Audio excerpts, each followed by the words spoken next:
My name is Hannah. I'm 68. And tonight my daughter-in-law leaned over my kitchen island, smiled like butter wouldn't melt, and whispered, "Old witch," right as my son walked in with a grocery bag. The smile stayed, the word hung between us like a slap. I didn't cry. I didn't flinch. I reached into the drawer, pulled out the certified letter I'd been hiding for a week, and set it between us. Her eyes flicked down, recognized the sender, and for the first time in months, she blanched. Because that envelope, the one I'd mailed to myself and kept sealed, proved something she'd sworn could never be traced back to her. She reached for it. I slid it away. "What did you do, Tessa?" I asked, and her tongue clicked against her teeth, that same sound she made before every lie. "Mom, what's going on?" my son asked. I looked at him, at the boy I raised into a man, and said the one sentence I never imagined I would. "Mark, your wife tried to put my house in her name." Silence, then the sound of a single grape rolling off the counter and tapping the floor. Keep listening, because what happened after this is why I still believe in consequences. And quick one before we go on, tell me in the comments where you're watching this from. I was born tough, not cruel. Ohio winters will teach you how to hold heat in your bones, and so will being widowed at 49 with a 14-year-old boy who thinks grief is a door you can close if you slam it hard enough. Mark and I made it because we shared two rules. We tell the truth, and we don't leave each other behind. I worked 32 years on the med-surg floor at our regional hospital. 12-hour shifts, aching feet, swollen knuckles, a heart big enough to hold dying secrets and living promises. The mortgage got paid. The freezer stayed full. I packed lunches with blunt-cut apple slices and wrote his name with a heart in the corner of his napkin until he told me to stop because high school boys are crueler than cancer. He grew.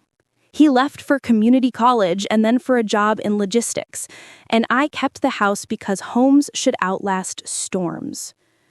When he brought Tessa to Sunday dinner, the first time, I baked apple crumble with extra streusel. She hugged me, called me Mama H, and stacked plates without being asked.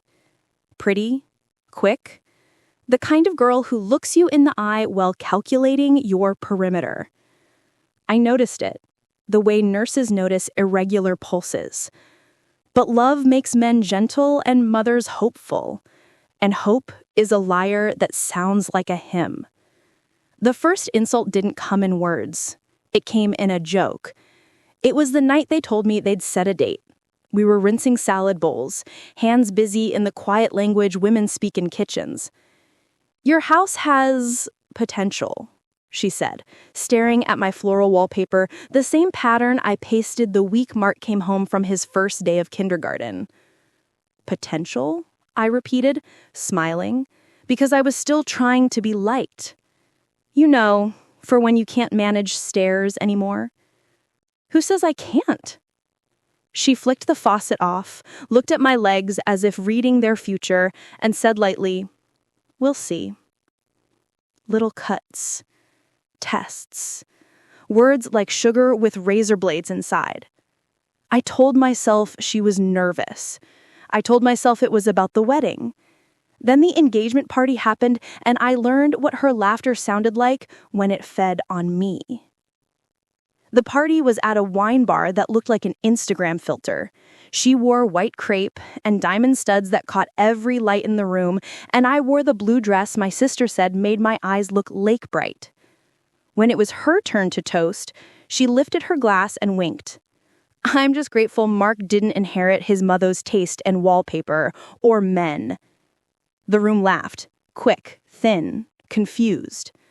"Joking," she sang, and kissed my cheek sticky sweet. I smile because older women are expected to be gracious even while we're bleeding. After the wedding, the jokes hardened. On Thanksgiving, she rearranged my table while I basted the turkey. "It's quaint," she said, moving the gravy bout I'd used since 1988. Kind of like a set from one of those shows where the grandmother turns out to be a witch. I almost asked her to leave, but my son stood behind her with his hands in his pockets, looking pleased with the world, and I didn't want to turn joy into a weapon. You should know this too. My hands ache. The early arthritis I pushed through as a nurse has bloomed into something heavy. I drop things sometimes. I stare at jars like they're enemies. Tessa noticed. "Let me get that, Hannah," she'd say, voice honeyed. "We don't want you falling." Then she'd tell Mark later, too loud in the hallway, "Your mom needs to downsize. It's not safe here." I heard. I hear more than people think. So when the notices started showing up, little white envelopes in my mailbox from banks I'd never used, I didn't shrug them off. "Thank you for your HELOC inquiry," one read. Home equity line of credit. I didn't inquire about anything. I called the number polite as pie. "Ma'am," the young man said after the hold music stuttered out, "we have a preliminary application initiated online. It looks like the primary contact is Tessa W." He stopped. I'm sorry, I shouldn't have read that out. But he had read it, and words don't shrink once they're loose. "Is the property address listed?" I asked. He confirmed my address. "I never authorized this," I said. My throat was dry as chalk. "We'll flag it," he promised. "And you may want to put a freeze on your credit." I thanked him, then sat at my kitchen table with my palms flat, feeling the grain of the wood like braille. The next day, I went to the county recorder's office because if you want truth, ask paper. Paper doesn't try to charm you. The clerk wore a cardigan the color of soft moss. She typed my name. She frowned. "There's a POA on file that was initiated, but not finalized." "Power of attorney," she said. "It's odd. It looks like someone started the process to add a caregiver representative." "Who?" She showed me. Tessa's full name, spelled wrong on the first line, corrected on the second. Sloppy. The arrogance of people who think older women can't read. "Notarized?" I asked. "Rejected," she said. "Signature mismatch."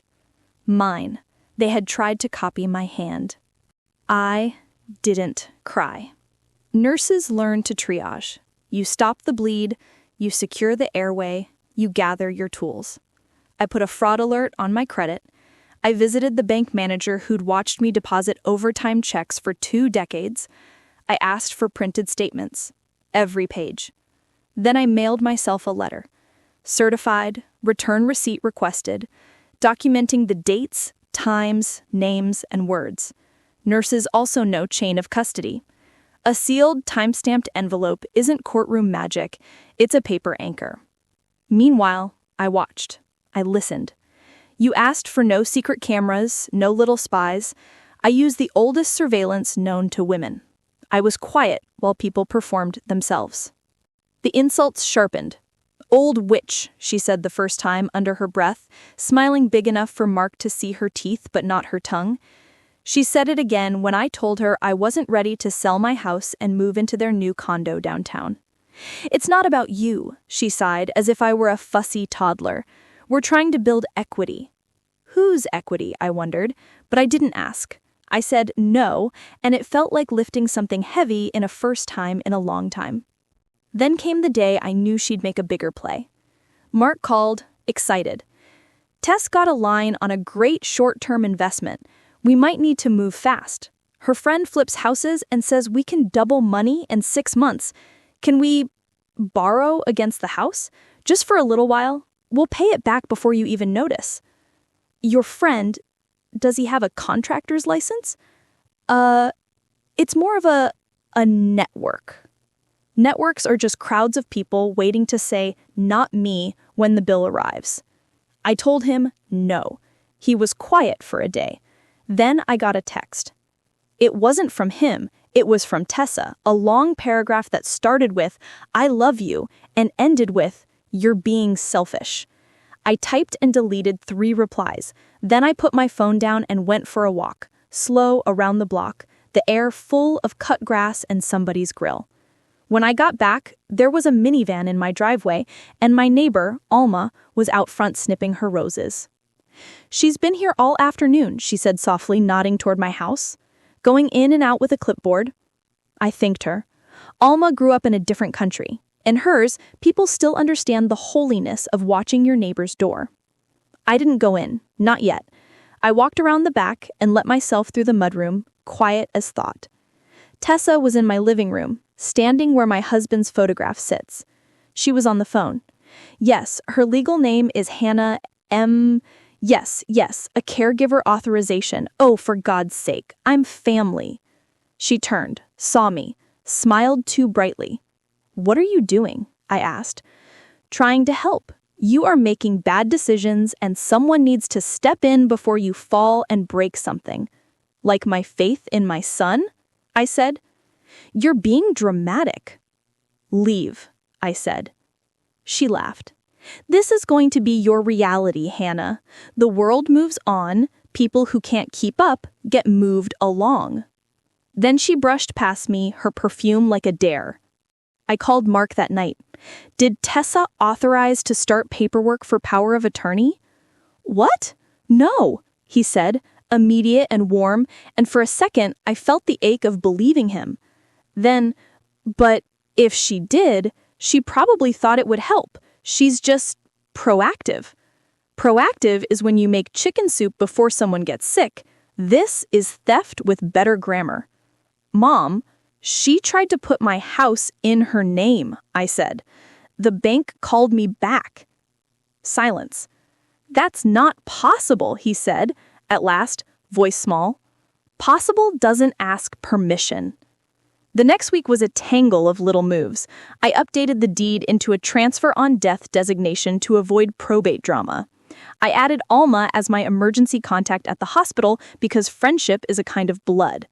I asked my sister to hold the spare key and switch the locks anyway. I made copies of everything: the rejected POA, the bank letters, the certified mail receipt to myself, and yes, even my birth certificate, because once a woman like Tessa starts building a story, she will borrow any bricks she can find. And still, I tried to keep peace. When they invited me to dinner at their condo, I went. She served salmon on slate plates and called it elevated. She kept patting my hand and telling me, no, don't worry, like I'd confessed to sin and she was the priest. When Mark went to take a call on the balcony, she leaned in so close I could see the mascara clumping on her lashes. "You can make this easy," she whispered. "Sign the paper. We'll get you a nice little place near a park." "I already live near a park." "You know what I mean," she said, voice dropping the sweetness at last. "I help deliver twins in an elevator during a power outage. I decide what's appropriate."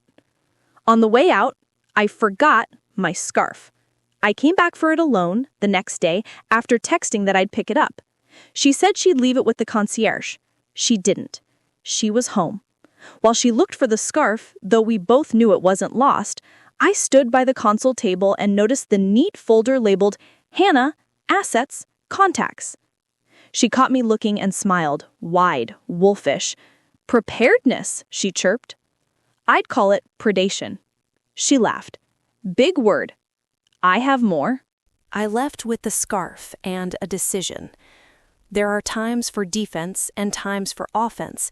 I'd been playing defense so long I forgot how to run forward. So I did something I hadn't done in years. I called in favors. People say older women are invisible. That's not true. We are underestimated, which is a much more dangerous mistake. I called an old colleague, Dolores, who took a late career detour into elder law after her own mother's savings mysteriously financed a boyfriend's boat. I told her everything. "Document, document, document," she said. "You've done well. Now we set a trap without ever moving our feet." I said, "No cameras, no sneaky recordings. I want this clean." She promised, "Cleaner than a surgeon's hands." "Invite them to a family planning meeting," she said. "We'll choose the place. Neutral. Public." I asked. Like church? She said, like the church fundraiser you've chaired for 25 years. And I remembered again why I loved nurses. We are excellent at logistics and vengeance that looks like grace. We picked the spring bake sale. Half the town comes for that sale. Judges buy brownies there, contractors order pies by the dozen, the choir director auctions off his mother's lemon bars, and the mayor tries to outbid him. I took a table near the door and laid out my best pecan tassies. I wore the blue dress again. I pinned my husband's service pin to my collar. At noon, Mark and Tessa arrived, smiling for the world as if we were a photograph they'd already edited. "Mom, you look great," Mark said, kissing my cheek. "You too," I said. "Tessa?" She sang Hannah, eyes gliding over the crowd like a shopper's. "Let's sit," I said, and the three of us slid into a pew bench along the wall because our fellowship hall is a sanctuary with folding tables. Dolores came over with coffee. She said to them, "I'm just here for the cinnamon rolls." And then to me, "Call if you need help carrying anything." She squeezed my shoulder. Her ring bit into my skin like a promise. "I wanted to talk about the house," I began. Tessa opened her mouth. I lifted a hand. "I am not moving. I am not borrowing against it, and I am not granting power of attorney to anyone," I said, voice level. Mark shifted. "Mom, we're just worried about safety." "I am safe. I'm cautious, and I'm not alone." "Who's we?" Tessa asked, even though she already knew. "Me," came Alma's voice, appearing with a tray of cupcakes like an angel with sugar. "And me," said Reverend Paul, sliding a plate of cookies onto our table. "And me," said Mrs. Ho from the choir, who once saw Tessa borrow my parking pass. Community is a net you don't see until you fall. Tessa laughed, too loud. "This is ridiculous. We're trying to help." I pulled the sealed, certified envelope from my bag and set it on the table. "I documented the attempted POA. The county clerk rejected it. I have the record." Her eyes flashed. "You're overreacting." "And the bank letters, attempted HELOC applications from your IP address. They keep logs." Someone in the next table looked up. "Keep your voice down," she hissed. "No," I said. "You do." I didn't open the envelope. I didn't need to. In a room full of neighbors, sealed truth is sometimes louder than shouted lies. Mark looked between us, color draining from his face. "Tess, tell me you didn't." She went very still. That's when people choose the story they'll live with. She said finally, "I was trying to secure our future. Your mother is holding on to an asset she doesn't even need." "I am not an asset. I am a person. And this house is not a ladder you get to climb." She smiled then, small and mean. "We'll see what your doctor says about your capacity." There it was, Dolores murmured behind me, as if calling a play. Capacity. The word Tessa had been nursing like a secret. She'd noticed my hands. She'd noticed the dropped jars. She thought arthritis meant incompetence. She underestimated the difference between bones and brain. I took the cognitive screening last week, voluntarily, passed it with room to spare. I held up a folded paper. It wasn't a test, really. It was a dated note from my primary care physician stating, per my request, that I demonstrated intact executive function and orientation. Tessa's mouth thinned to a cut. "Why would you do that?" Mark asked, voice breaking. "Because I knew this was coming, and because I love you enough to be ratty." She stood. The chair legs scraped like a shout. "This is a setup. You're all ganging up on me." "You brought the gang," Alma said mildly, glancing at the sleek friend who had trailed Tessa in, the one who flipped houses without a license. "Maybe we should talk outside," Mark said, desperate to salvage something. "We'll talk here." And the room around us hummed with the quiet decency of people pretending not to listen while listening very hard. She leaned forward, smiling again, that politician's smile. "You can't prove anything." I didn't need to. Bank logs, rejected county filing, my physician's note, the certified chain of events, the neighbor's observations, the condo file labeled with my name on your table. She blinked. You touched my things? She gasped, offended for the first time. No, I said, and let the lies sit there, because sometimes protection is a prettier word for strategy. She used my things, and that's where her math went wrong. Her face crumpled then, not with sorrow, but calculation failing mid-equation. That's when Mark saw her, not the version she performed, but the one who weaponized kindness. Tess, he said, voice quiet, did you try to sign my mother's name? She swallowed. I thought it would be easier. She whispered. For who? He asked, and if God takes prayers as questions, then that one went straight up. We weren't finished. Not by a mile. Because when you corner a person like Tessa, they don't surrender. They pivot. They look for higher ground to push you off. Hers came 2 days later, in the form of a phone call from Adult Protective Services after an anonymous tip suggested I was a danger to myself. I sat with the caseworker at my dining table. I poured coffee. I laid out my documents like a playmat. I understand why you're here, I said. I'm glad you came. She looked surprised. Most people aren't. We talked for an hour. She left with a plate of cookies and a copy of my physician's note. When she stood to go, she touched my shoulder.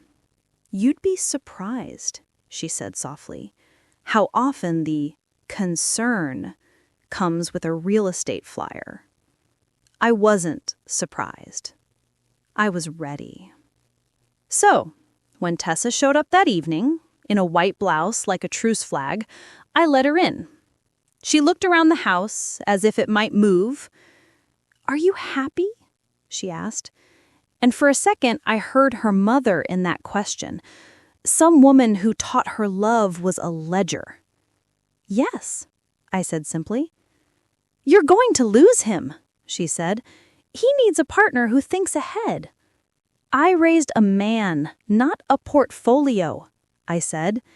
If he leaves because I won't be robbed, then I've already lost him. She stared at me another long moment, then stepped closer. Old witch, she whispered, not bothering to smile this time. Not old enough, I said, and closed the door behind her as gently as I would if she'd been welcome. I wish this part ended there. But the thing about escalation is it's a ladder both sides can climb. Her next rung was money. If she couldn't take my house yet, she could take my good name and make it expensive to keep. 2 days later, I got a notice from my home insurance about a recent claim. I hadn't filed one. I called. Water damage, the representative said, reading from a file. A burst pipe? I walked through my house as we spoke, dry. Where was the claim initiated? He told me. The condo building. Cancel it, I said. Already flagged. It looked odd. Odd. The word people use when they're not allowed to say, criminal. I hung up and laughed. Not because it was funny, but because sometimes your body confuses victory with oxygen. Then I called Dolores. She's getting desperate, I said. Good. Desperation is loud. Keep your receipts. Keep your people close. So I did. I invited Alma for tea. I asked Reverend Paul to bless the house like he did after my husband died, words soft in each room. I bought fresh tulips and put my husband's favorite record on while I made stew big enough for leftovers.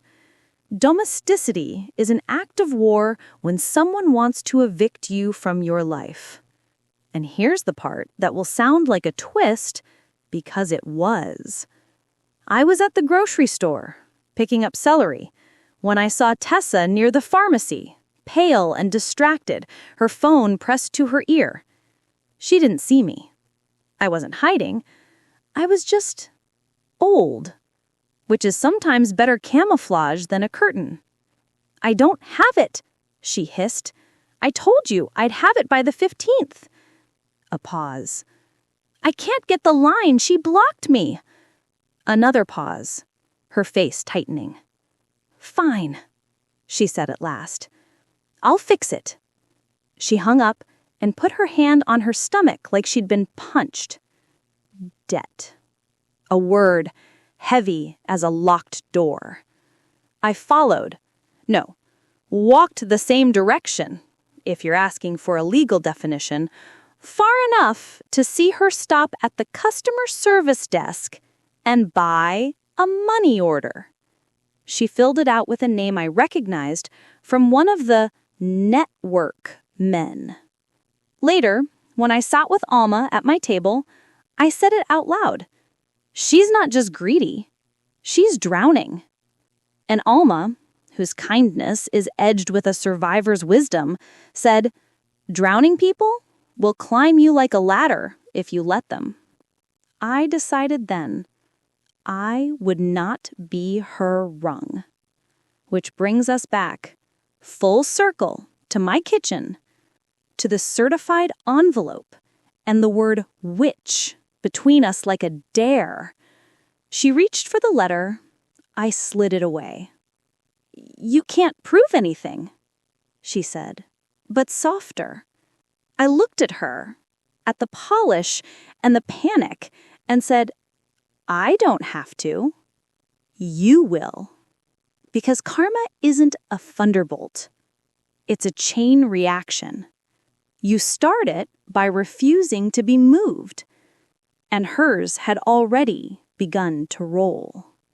When she left, Mark stayed.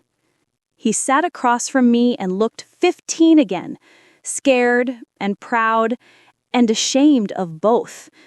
He said, "I need to know what to do." I said, "You start with the truth, and then you keep choosing it." He put his head in his hands. "I love her," he whispered. "I know. I loved your father even when he made me furious. Love isn't blindness. It's choosing who you'll see clearly." He lifted his head. "Will you help me?"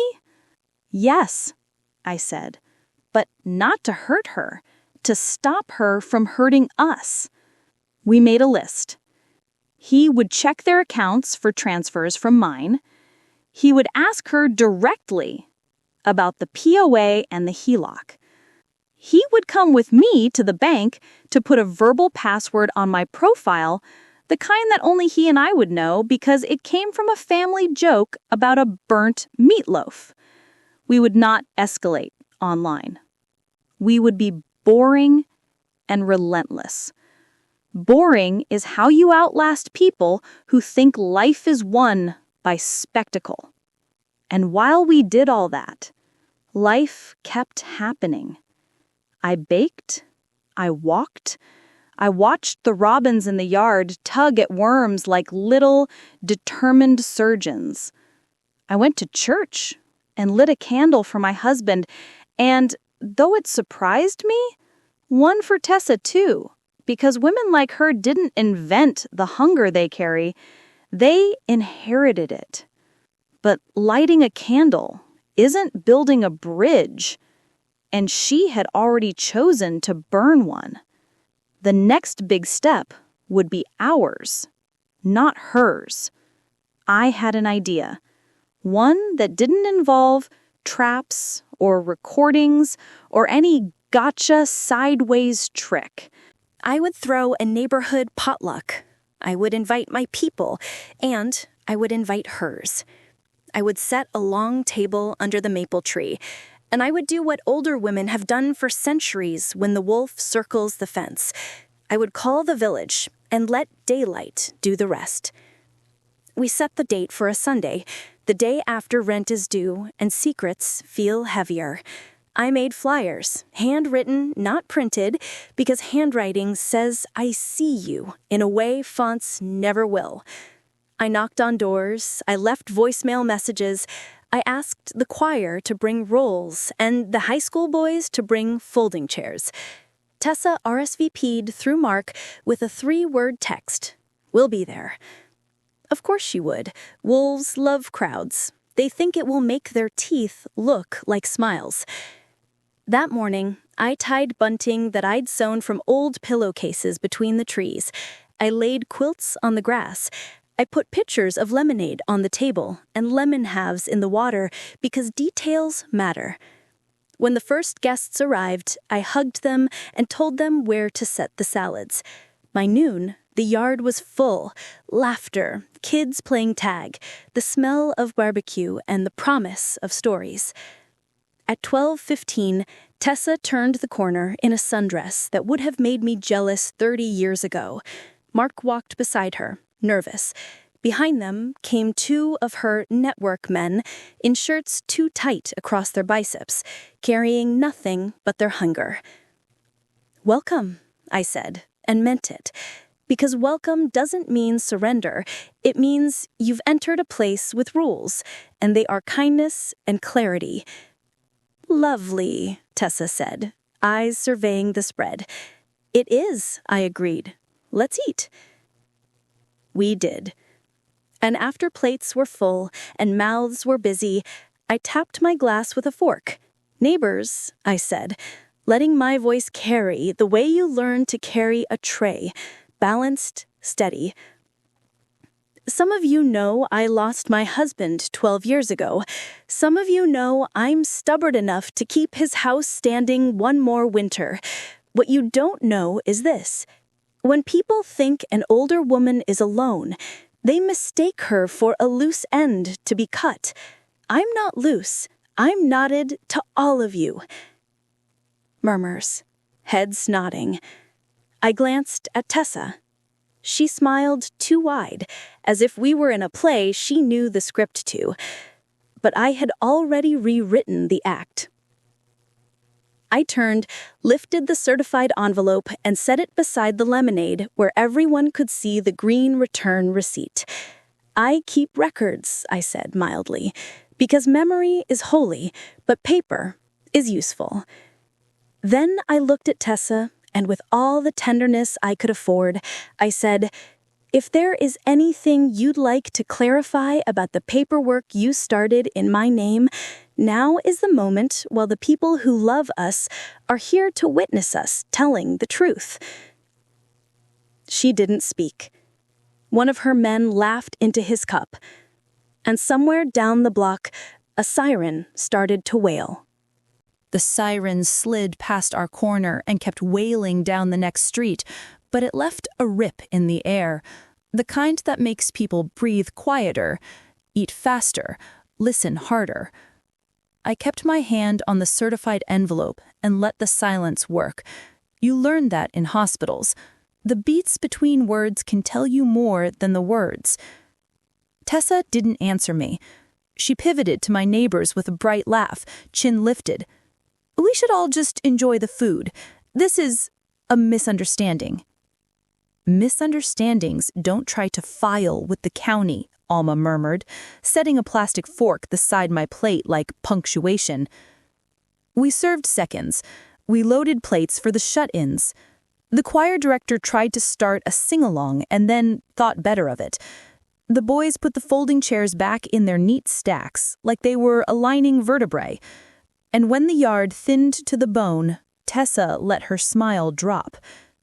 "You will regret this," she said softly, almost kindly, as if handing me a coat I'd forgotten. "Maybe, but not today." She turned on her heel. The 2 network men followed, empty-handed, their eyes flicking from my envelope to the lemon bars like they were appraising both. Mark lingered. He tried to smile at me. It wobbled and broke. He said, "I'll come by tonight." "Door will be open," I told him, and meant the one to the kitchen, not to my house. I washed dishes until my fingerprints pruned. I tucked the sealed letter back into the cedar box by the quilts. I wrote, Pecan Tassies, successful, because even on days when your life becomes court evidence shaped, someone needs to remember we raised $600 for the youth choir trip. 2 days later, I sat at Doris's desk at the bank with Mark at my shoulder and watched her print a wire request that was shaped like me and signed like not me. Remote request, Doris said, initiated from your son's condo building. Our system flagged it on the signature and the receiving account. White Birch Renovations, Mark read. His voice did a thing I recognized from when he was 14 and lied to me about not starting the toaster fire. It went tight and high, like a rope stringing itself. We blocked it, Doris said. But be advised, whoever is trying understands just enough to be dangerous. They'll test edges. You need verbal passwords, physical notes, and a standing instruction that no transfer bigger than $10 moves without in-person approval from you, Mrs. M. Make it $5, I said, and Doris smiled like a woman who has seen worse and enjoyed stopping it. When we stepped into the spring air, Mark leaned against the brick and shut his eyes. Bathroom tile, new stove, a short-term opportunity with Jasper. He listed the justifications like they were names in a memorial. I didn't ask to see the receipts. I just wanted to be easy. Easy is honest. Complicity is what happens when someone sells you easy as a synonym for blind. He texted Tessa. Can you meet me at Mom's at 6? Sit at the window, Alma said when she came by with strawberries and advice. People lie easier in narrow places. Put the sky behind her. At 6, the kitchen was full of that slow gold light that makes wallpaper seem kinder. I put water on the table, no snacks. Sugar is for healing, not for hearings. Tell me about White Birch, Mark began. Tessa blinked at the name, not enough to hide that it surprised her. It's Jasper's LLC, she said. It's how the flipping works. He needs seed capital sometimes. You attempted a wire request from Mom's account, he said. No flourish, just a sentence. I started a draft, she said. I meant to show you you were asleep. You put her name in the authorization line, he said. Because it's her account, she replied, patient, like a nurse explaining pills to a stubborn man who already knows his heart. It's a lie, I said, not a label. Her eyes snapped to mine. You have to stop being the dragon on the pile, Hannah. It's just a house. It's my husband's knees in the floorboards and the pencil marks where Mark grew, I said. It's Sunday afternoons in the blue chair and winters we survived and summers we spent in the yard we just filled with neighbors. Just a house is a thing people say when they want to chop a life up and sell it by the square foot. Rent is a treadmill, she said. We're trying to get off. And theft is an elevator, I said. Looks faster, then the doors close on other people's fingers. She looked at the window. The sky poured quiet into the room. Are we in debt? Mark asked. She held his gaze for one heartbeat and then dropped it. Temporarily, she said. How much? He said. She told him. He didn't move. Sometimes shock looks like a man turning to stone just long enough not to shatter. Why didn't you ask me for help? He said. Why did you harm her first? Because she always says no, she pointed at me without looking. Because she never makes room. I've made rooms, I said. I've made rooms out of floors in hallways when we ran out of beds, rooms out of stations when renovations shut wings, rooms after funerals after grief needed a chair and a plate. Ask for the right thing and watch how quickly I move. It should have cracked her. It didn't. People like Tessa learn to metabolize truth like sugar. Quick buzz, no nourishment. She stood. If you won't be reasonable, we'll go another route. You already did, I said, thinking of the APS Gazette. Anonymous call, polite caseworker, a clipboard that didn't tremble. Tessa's face twitched in the tiniest victory. She didn't know I'd served cookies and documentation with that coffee. She left. Mark stayed, and we wrote down what needed writing. Passwords, freezes, no remote rules. He put his head in his hands and breathed like a boy learning it again. That should have been the worst of the week. It wasn't. 3 mornings later, my mailbox held a change of address confirmation from the Social Security Administration. My stomach did the kind of drop you feel when an elevator decides to remember gravity all at once. I hadn't changed my address. I called. I was polite. I spelled my name. I answered questions I've answered since the year we used landlines and caller ID was a luxury. The woman on the phone confirmed it. A request had been made online to redirect notices to a P.O. box downtown. She said, "We've canceled it. We see this sometimes. Elder fraud. It starts with mail. Keep an eye on your Medicare correspondence. Sometimes they try both." I thanked her and hung up. Then I dialed Dolores. "Good catch," she said. "We add SSA and Medicare to the freeze list. We ask the post office to hold and we pick up in person for a week. And, Hannah, write it down in your chain of custody letter. Dates, names. Keep that envelope sealed." "And the P.O. box?" I asked. "Photograph the notice," she said. "Don't go anywhere near the box. Let the feds do their job if they care to." I put the sealed notice beside my original certified letter. I wrote the date and time on a sticky note and stuck it to the cedar box. Then I made tea because my hands had started to tremble, and boiling water has a way of convincing you your control still matters. Around lunch, Alma sent a text. "Saw Tessa at the CVS. She looked sick, holding her stomach. You okay?" I was, but the text hung with me like a spider line. That afternoon, the APS caseworker returned, not because of a new complaint, she said, but because she wanted to circle back. She had a warm smile and the kind of hair you put in a clip and hope it stays. "Just to close the loop," she said, "and to say, I'm sorry. Our system gets weaponized." "All of us do," I said and poured coffee. She sat. "Off the record, I'll tell you, people call us when they're about to push something uglier. They want the paper trail to say they were trying to help. So document and keep someone with you when you run your errands for a while." "Is there a list?" I asked. "Of who calls?" She looked down at her form. "Anonymous tips are protected," she said, voice careful. "But we're not blind." She slid me a brochure on guardianship abuse. The headlines read like a playground of things Tessa had already tried to climb. When she left, I opened my kitchen window. The house breathed out. I breathed in. The maples were full and noisy. The world kept doing what it does, which is keep going. That evening, my doorbell rang. Not Mark, not Alma. A woman in a neat blazer and a suitcase on wheels smiled at me with a solution already unspooling behind her eyes. "Mobile notary, I'm here for a signing. Tessa scheduled a caregiver agreement for you to authorize. 10 minutes. The part of me that wanted to slam the door stepped aside for the part that has moved dying people to beds, bathed them, combed their hair, sat with their last breath and their first silence. I opened the door wider. "Come in," I said. She set her case on my table and took out a small stamp, a ledger book, a stack of crisp forms. "I'll need your ID," she said. I gave it to her.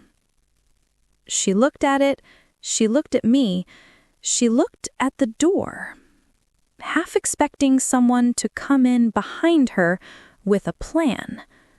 "No one else is coming," I said. "Just you and me in daylight." She relaxed a fraction. "Okay," she said. "Let me read the scope." She did, lips moving. Caregiver agreement that ceded decision-making in the event of cognitive incapacity as determined by caregiver observation. Clear as mud and just as dangerous. "Who drafted this?" I asked. She flipped to the footer. "White birch renovations template," she read, surprised. That's odd." "We've been using that word a lot lately," I said. "May I see?"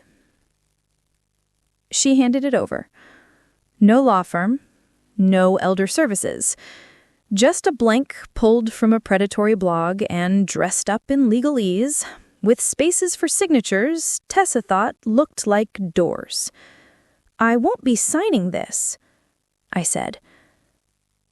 I need to see you try, the notary said, and then blushed.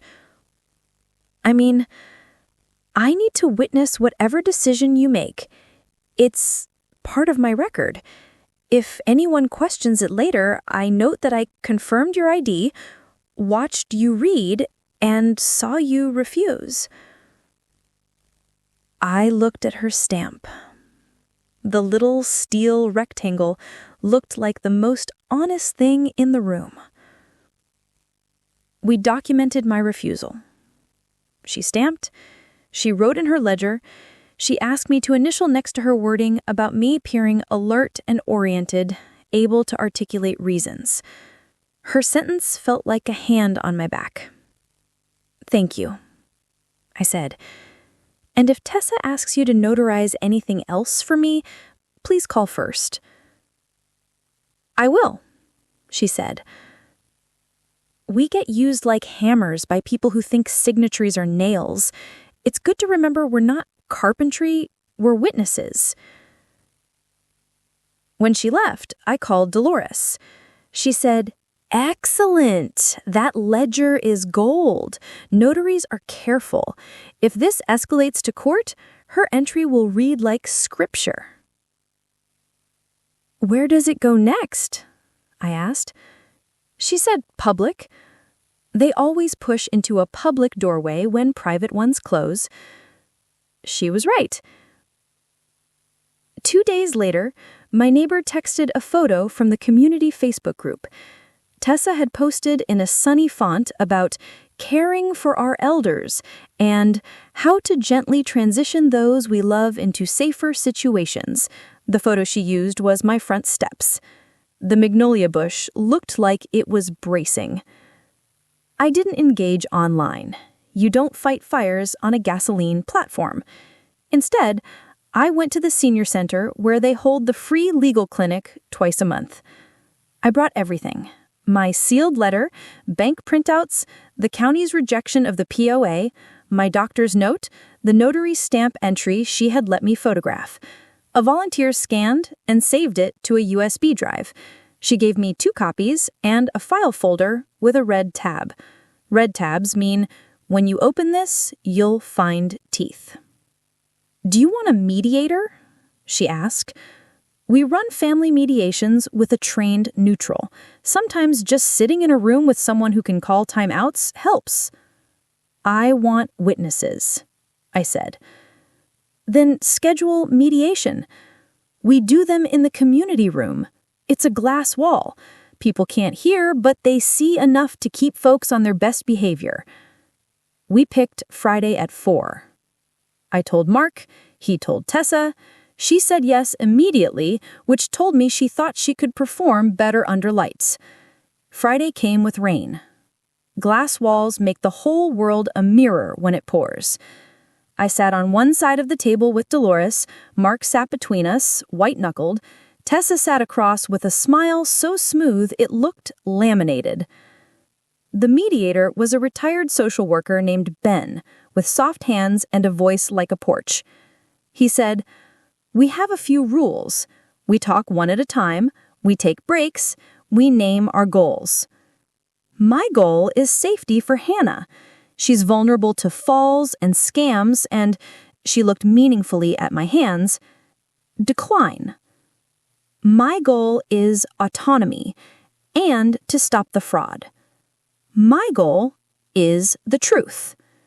And Mark's voice finally sounded like a man building a spine in public. Ben nodded. "Okay, let's begin with what's undisputed." We agreed I'm 68, I have arthritis, I live alone, I'm competent, I have a house. Tessa and Mark have a condo. Tessa attempted to initiate a HELOC and a wire and a POA and a caregiver agreement. I blocked them. APS visited and closed the complaint as unsubstantiated. "Anything I missed?" Ben asked. Tessa dimpled. "Just the part where we care." Ben wrote "care" in big letters on his legal pad. Then he said, "Let's look at impact." I laid out my sealed letter. I took out the SSA notice. I placed the notary's ledger entry and my physician's note on top, like quilt squares. He read. He underlined things. He said each page down as if it burned a little. "Tessa," he said finally, "this reads like coercion and attempted financial exploitation. If we weren't in mediation, I'd be advising a police report." She smiled wider. "Good thing we're in mediation." He nodded. "Good thing. So you can hear it now before a judge says it later." Something in her eyes flickered then. A calculation missed a step. She pivoted. Hannah invited the whole neighborhood to humiliate me. I invited witnesses to remind me I wasn't alone. She rolled her eyes. Same thing. Ben breathed out through his nose. "Here's what happens next if you keep going," he said. "Bank freeze hold. A civil protection order is possible. Your network men attract attention they don't want. Adult Protective Services makes a note that the next call from your number won't be treated as good faith. Judges in this county go hard on guardianship abuse." Tessa looked at Mark as if he might rescue her. He didn't. "I'm done," she said, standing too fast. "This is a kangaroo court." "It's a glass room in a senior center on a rainy Friday," Ben said mildly. "If your conscience hears kangaroos, that's between you and God." She left. Ben wrote no agreement on a form in block letters. Dolores put a gentle hand on my wrist and tapped twice like a metronome. When we stepped into the lobby, Alma was sitting with a knit scarf in her hands, pretending to work on a row she'd finished 20 minutes ago. She stood and hugged me. Mark looked at his shoes. "What now?" he asked. "Now we build a fence. Not a wall. A fence with a gate only you control." The fence looked like paperwork and phone calls and passwords and a new lock on my side door, even though I'd already changed it 2 months ago, because sometimes safety is repetition. Karma didn't knock that night. She sent a notice. Saturday morning, a uniformed process server knocked on Tessa's condo door with a bright, unembarrassed smile and handed her a packet from the city prosecutor investigation notice on a suspected fraudulent attempt to obtain a notary signature and a fraudulent wire initiation. The bank had referred it. The notary's ledger read like a bell. The county recorder's office had attached the rejected POA attempt. She texted Mark, "They're blowing this up. Make your mother stop." Mark forwarded it to me with a question mark. I wrote back, "I didn't start it. I won't stop it. Protect yourself." He called an hour later, voice tight. "She says if this goes further, her boss will fire her." What does her boss think he employs? An employee or a flamethrower? He didn't laugh. "We can't pay a lawyer," I said. "You don't need to. Right now, you need distance." He came over with a duffel bag. He slept on my couch. I didn't say I told you so. I made pancakes and scrambled eggs and put strawberries on a plate, and I didn't say a word about how long it had been since I cooked that much breakfast for anybody but myself. We ate like people who'd been running.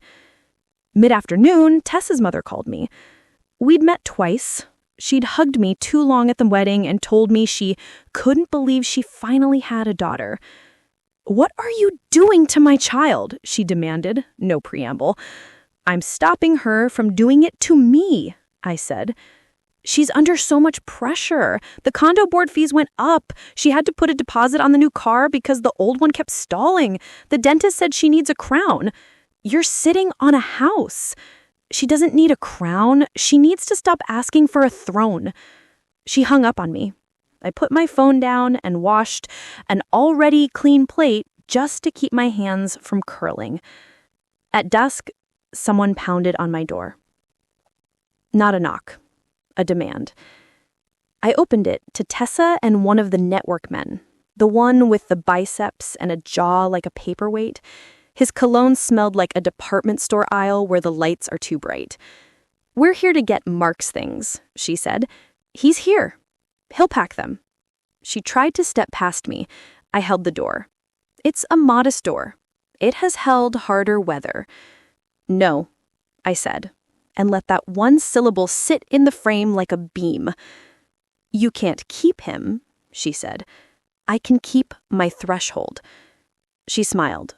We'll see what the judge says about your capacity after tonight. Please be careful, I said, very gently. You keep using that word like it's an elevator button that opens any door. Paperweight Jaw laughed low. Lady, you have no idea how this works. I have 32 years of walking families down hallways to rooms with tubes and machines. I have ideas. And I have witnesses. Wave hello, Alma. Alma's porchway clicked on across the street. She lifted her hand. Pastor Paul's curtains shifted. Somewhere a phone camera might have been up, but I didn't ask, didn't need it. I had daylight and neighbors. Mark came with his duffel bag. He didn't look at Tessa. He didn't look at me. He walked to the car parked at the curb as if the sidewalk were a tightrope and gravity was stricter than usual. Tessa watched him go and then leaned in until I could see where her mascara had clumped. You will be alone. And when you fall, they won't come. I've already fallen, and they did. She blinked. It didn't land. They left. The house was quiet in that way old houses are when everyone you love leaves a room at the same time. I sat at the table, put my head down for one honest minute, and cried into my arms not because I was weak, but because I was relieved enough to let something go. Monday brought the public peace I hadn't planned. The hospital. I bent wrong, reaching for a dropped spoon, and my back seized like a fist. I know the difference between pain that wants ibuprofen and pain that wants an X-ray. I called Alma. She drove me. We laughed about how I was going to be the world's most annoying patient, and then we didn't laugh because the triage nurse called my name. They put me in a room, curtained, clean, ordinary. I breathed through it like a contraction and reminded myself I've survived worse. And then Tessa arrived. Not at my bedside. At the nurse's station where she presented herself like a smile and said loudly, I'm her caregiver. I need to make decisions if she can't. You don't stop being a nurse in a hospital just because your name is on the chart instead of the badge. I sat up, slow and angry, and pulled my curtain aside. She is not, I said to the charge nurse. She turned.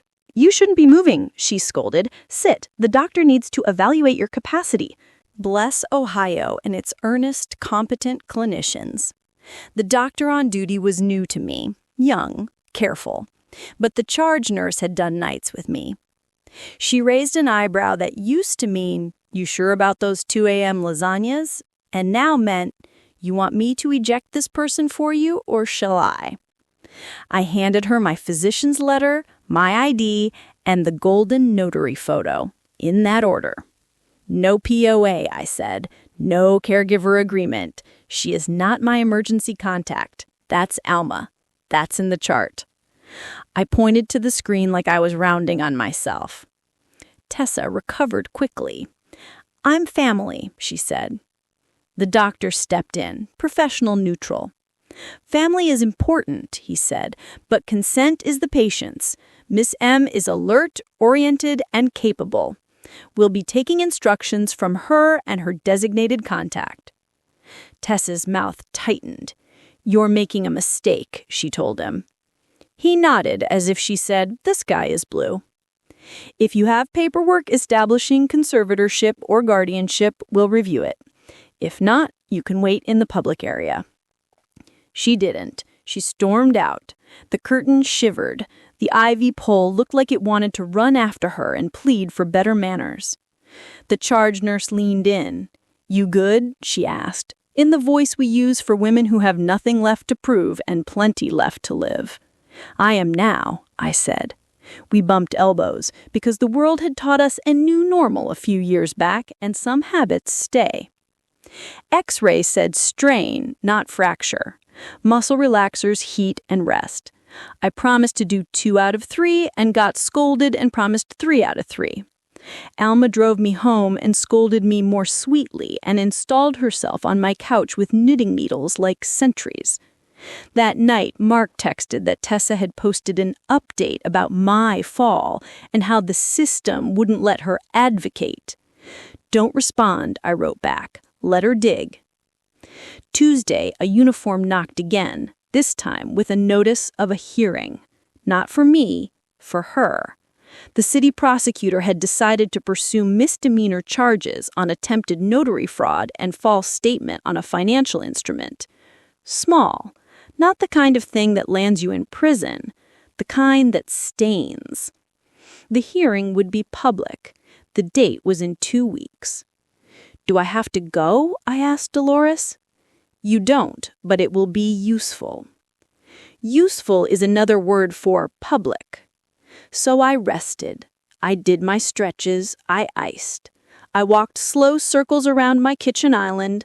I made soup and then forgot to eat it hot and ate it cold at 10 p.m. with a spoon that tasted like persistence. The morning of the hearing, I put on the blue dress and my husband's pin. I wore flats because revenge is best served without a limp. Alma came. Ben, the mediator, came and sat 2 rows behind me with a crossword. The notary came in a neat blazer and a calm face that looked like a stamp walking around. Doris from the bank didn't come, conflict of interest, but she sent a letter for the file with enough careful words to build scaffolding. Tessa walked in late, alone. No network men, no mother. She wore black, like a person who wanted the judge to see a widow at a funeral and not a woman at a hearing about the choices she made. Mark sat beside me, hands in his pockets so he wouldn't wring them. The judge was a woman with hair pulled tight and an expression that said she had no love for lies dressed as errands. She read the charges. She asked for a plea. Tessa said, "Not guilty," clear as bells. The prosecutor went first. He didn't grandstand. He didn't need to. He showed the wire request with my name typed above not my signature. He showed the county rejection on the POA. He showed the notary's ledger photograph and called the notary, who spoke in precise, kind sentences and looked at the judge instead of at Tessa, like I used to talk to anxious families in rooms where the machines beeped too loudly. Then he called me. I said my name and age, and that I'd been a nurse 32 years, and that I knew how to fill a chain of custody letter because I'd watched too many families break over paperwork. I didn't cry. I didn't let my voice sharpen. I told the truth like a recipe you can make with your eyes closed. Tessa's turn. She represented herself, which told me she thought performance would work better than counsel. She asked me if I hated her. "I don't," I said. She asked me if I wanted her marriage to fail. "I don't," I said. She asked me if I ever fell. "Yes," I said. "That's what people do." She tried to suggest that I invited the notary to create a record. "I invited the notary in," I said, "because she knocked and because I answer my door." She asked the notary if she had it out for her. The notary blinked, a little astonished. "Ma'am, I stamp signatures. I don't have it out for anyone." The judge asked a few questions that went through the middle of the room like a plumb line. Then she set her pen down and said, "We are done for today. I will take this under advisement and issue a written ruling." Tessa left without looking at me. Mark sat stiff until the door shut, then deflated like a balloon with a small, merciful hole. Dolores squeezed my hand. "Whatever the judge writes," she said, "the public part has happened. People saw." We went home. I put the kettle on. I went to bed early for once. The written ruling came in the mail Friday. Guilty on attempted notary fraud and deferred sentence if she completed a 6-week financial ethics program and paid a fine. Admonition on the wire attempt with the stern paragraph about elder financial exploitation indicators that will live in a file with a number longer than my grocery list. A slap with the hand the size of a city, enough to leave a mark, maybe not enough to teach. Karma didn't wait for the class. The condo board sent a letter to every resident about unauthorized solicitation for investment opportunities and misuse of building resources for personal financial ventures. They attached a photo of a flyer left in the mailroom with the name White Birch Renovations and a phone number with 3 digits transposed.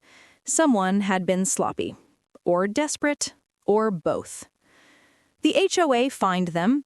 The network men disappeared like rabbits into hedges when you clap too loud. Jasper's numbers stopped ringing and started going to a voicemail that said, "Mailbox full." The car with the "temporary tag extended" sign was towed. The bathroom renovations stalled. The crown on her tooth did not materialize. The elevator doors closed somewhere on someone else's hand. She sent Mark a message. "I'm pregnant." He read it aloud at my table. The words changed the air. We sat with it a while. Then I said, "If it's true, the baby is not the debt." He put his face in his hands. "What do I do?" I said, "Ask, not accuse, not assume. Ask to come to the appointment. Ask to see the sonogram. Ask to help the baby without helping the lies." He nodded. "I can do that." He did. She sent him a photo of a sonogram with a date stamp that looked off by 2 weeks. He asked if he could go to the next appointment. She said the office was not comfortable with him there. He called the office. They said they had no such policy. He asked for the date. She changed it twice. Finally, she sent him a screenshot that a teenager could have faked better. He came over and put the photo on my table between the salt and the napkins. He said, "I want it to be true so badly, I'm tasting pennies." "I know," I said. "Wanting doesn't make it so. It makes you soft where people like Tessa like to press." He looked at me like a boy again, and then like a man learning something about softness that isn't surrender. The late twist arrived the following Tuesday in a brown envelope addressed to Resident. Alma found it blowing across both our yards like a dried leaf. Inside, a notice from the State Attorney General's office about a civil enforcement action against White Birch Renovations, LLC, with a list of associated persons of interest. Tessa's name wasn't there. Jasper's was. So were 3 others. The document wasn't about her, but it was about her choices. Karma hadn't just knocked. She'd started nailing boards over the door she kept trying to pry open. The public set piece I had imagined, the big reveal, the humiliation, the clean break, didn't come with a parade. It came with paperwork and a class and a fine and a letter and a towed car and a post that let her cast herself as a saint without footnotes. But there was one more door daylight could open. The church scheduled a neighbors and elders forum in the fellowship hall, the same room where the bake sale money had changed hands and the same pew bench where Tessa had called me dramatic. The council asked me to share what we can learn about protecting our elders without trapping them. I said yes, because there are moments in a life when your fear is invited to sit down and your courage serves it coffee. The day of the forum, I wore the blue dress. I put my husband's pin higher near my shoulder, like a small shield. People came. A deputy from the sheriff's office talked about scams. A banker with a tie too cheerful to be an accident walked through how to freeze and thaw your credit like soup.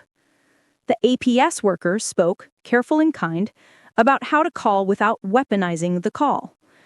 And then they handed me the microphone. "I am not a victim," I said first. "I am a nurse and a widow and a mother and a neighbor. I bake a mean pecan tassie. I drop jars sometimes because my hands ache. I also know my passwords and my people and my worth." I told them about the letter and the bank and the notary and the SSA notice, and the hearing, and the class, and the HOA, and the way it had all felt like a series of tiny doors I had to hold shut while someone strong tried to open them. And here's what I learned. The first person you tell needs to be someone who will sit in your kitchen and drink water with you while you say all the parts out loud. The second person needs to be someone who can stamp something. The third needs to be somebody who will stand beside you in public without needing to hold your hand, because sometimes you need your hands free for paperwork. They laughed, softly, my kind of crowd. In the end, I said, the thing that saved me wasn't a camera or a trick. It was dignity with paperwork. It was neighbors who turned on porch lights. It was daylight. It was saying no politely and then louder. It was remembering that a house is not an investment vehicle. It's a life, and a life is not an asset. It's a person. I didn't name Tessa. I didn't have to. The room already knew a dozen Tessas and a dozen Hannahs, and were trying to decide which they were more likely to be when the weather turned. After, people lined up to hug me. The deputy shook my hand and said his mother would have liked me. The banker gave me a little card with a direct number for if anything smells off ever again. The APS worker put a brochure in my bag for a support group I probably would never attend, but felt good knowing existed. At the very back of the line stood Tessa. She wasn't smiling. She looked like a person who had run out of jokes at a party where all the lights were on. "Congratulations," she said when she reached me, voice empty of sugar. "I won," I said. "This isn't a game." She said, "It is to everyone. You just play it differently." I told the truth in public. That's not a game. That's a practice. She looked at Mark, who had been stacking chairs without being asked. She said, "I'm late for class." And I realized she meant the ethics program. If they ask me why I'm there, I'll say my mother-in-law is vindictive. "You could say you learned something," I said. She considered. "I learned to get better at signatures," she said, and then flinched at her own joke because it had finally stopped being one. "Be kind to yourself," I told her, "and to my son, and to anyone who might come next." She stared at me. "You think there will be a next?" she asked. Not cruel, just honest for the first time. "I think there is always a next," I said, "for all of us." She left. When the hall was empty and the floors smelled like mopped lemons, I sat on the pew bench and let the quiet run over me. Alma slid in beside me. We sat until the custodian flicked the lights twice in that universal, "I love you, but I would like to go home" language. Outside, the air had that Ohio evening feel, cool on the face, warm on the bones. Mark walked beside me to the car. "She might be pregnant," he said. "She might not be. If she is, I'll be there. If she isn't, I'll still be there for whoever that person is that she thinks she has to be." "You're a good man," I said. He shook his head. "I'm a man trying to be good." That's what I meant. We pulled into my driveway to find a paper taped to my door, white, plain, unremarkable. My heart did that small run again. I took it down with hands that didn't shake. It was a letter from Tessa, handwritten, not a signature practice, something else. I read it on my porch, Alma on one side, Mark on the other, the porch light making a little circle in the dark like a campfire. "Hannah, you will not believe this, and I don't care if you do. My mother told me last night that the reason she pushed me to marry fast and buy fast and hold fast is because she lost our house when I was 9, after my father left. She signed something she didn't understand, and we had 1 week to move. We slept on my aunt's floor for 2 months. I forgot that part. Or I made myself forget. The point is, I've been running from a locked door so long, I decided to start turning other people's doorknobs. I am going to the class. I am selling my jewelry to pay the fine. I am talking to a real lawyer about a real budget. If the baby is real, I think it is. I will tell the truth about that too. If it isn't, I will tell the truth about that too. I don't expect you to forgive me. I expect you to keep your door closed when it should be closed and open when it should be open. That is the thing you are best at. This is not an apology, it's a notice. Tessa. I read it twice. It didn't make me kinder. It didn't make me crueler. It just made me tired and then a little less tired. Notice, Alma said and snorted. She learned something from you after all. I'll take it, I said. We went inside. I put the letter in the cedar box, not because I needed it for court, because memory is holy, and paper is useful, and some papers deserve to live beside quilts. That night, I slept like the house had put a hand on my shoulder and said, I've got you. The next morning, Mark made coffee. He stood at the sink like a man who had learned the shape of consequence and was trying to put his spine back together around it. What now? He asked. I said, now we keep living, and we get ready for one more knock. He raised an eyebrow. Karma likes encores, I said. I didn't have to wait long to be right. The process server came back the following week with a different envelope. Tessa had filed for temporary guardianship after observing my hospital visit and persistent confusion. She attached screenshots of my odd posts, recipes, for heaven's sake, a photo of my wallpaper, quaint, apparently equals cognitive decline, and 3 affidavits, one from her mother, one from Jasper, stale air breathed through his ink, and one from a neighbor in her building who stated I wandered. The hearing was set for a month out. I called Dolores. She laughed in that tight way you laugh when your breath comes back after a scare. Good, she said. This one we end in public. Bring the notary, bring the doctor, bring the APS worker if she's willing, bring Alma, bring the bank letter, bring your glued dress. I hung up and stood in my kitchen and let my hands do the thing I trust them to do. Wash a plate, dry a plate, put a plate away. Rhythm, control, small order in a world that likes to tip. Then I opened my cedar box and looked at the sealed envelope, and the SSA notice, and the notary ledger photo, and the letter that called me witch in everything but ink, and the letter that called itself notice. I stacked them. I added a tab with the date of the hearing. I wrote public on a sticky note and stuck it on top. I set the box on the table like a drum. You ready?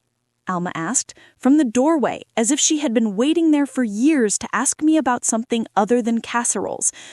I've been ready since the day I wrote Mark on a napkin with a heart in the corner and packed it in a lunch he was embarrassed to eat. I've been ready since the day I watched a woman sign a paper she didn't understand and lose the life she recognized. I've been ready because I learned that love is not letting people push you down the stairs and call it a ramp. She nodded. Let's get to work. We made lists. We called the doctor's office and asked for 1-paragraph letter written in doctor language that says, sound mind louder than shouting. We called the APS worker, who agreed to testify to the closure of the complaint and to how often concern wears a thief's coat. We put the notary on our calendar. We printed the bank's risk flag. We asked Ben, the mediator, to attend and sit in the back row with his crossword again, because nothing says I am not alone, like the man who watched you in a glass room while it rained. I baked. Of course I baked. I made lemon bars with extra zest, because sour belongs in sweets sometimes, and I needed the reminder. On the morning of the hearing, I woke early, put my husband's pin on, pressed my dress smooth and looked in the mirror at a woman who does not look like a witch and would not mind if she did. We walked into the courthouse with our little village. Tessa stood by the door in a blouse the color of apology. Her mother was with her. So was Jasper, eyes small. He didn't look at me. The courtroom was cool. The judge was the same woman from before. She looked like she'd gotten a good night's sleep and a bad cup of coffee. We sat. The bailiffs said the thing bailiffs say. The judge called our names. Tessa stood, composed. Your Honor, my mother-in-law is declining. She falls. She makes impulsive decisions. She is susceptible to influence. I'm asking for temporary guardianship so I can protect her assets and her person. Evidence? The judge asked. Tessa held up her printouts. Wallpaper. Recipes. The hospital wristband photo Alma had taken because she thought I looked cute in the little gown. A photo of my porch light at 11 p.m. with the caption, "Up late?" The judge looked at me. Response? I stood. My hands trembled once and then did their job. I handed the bailiff my folder. Red tab. Teeth.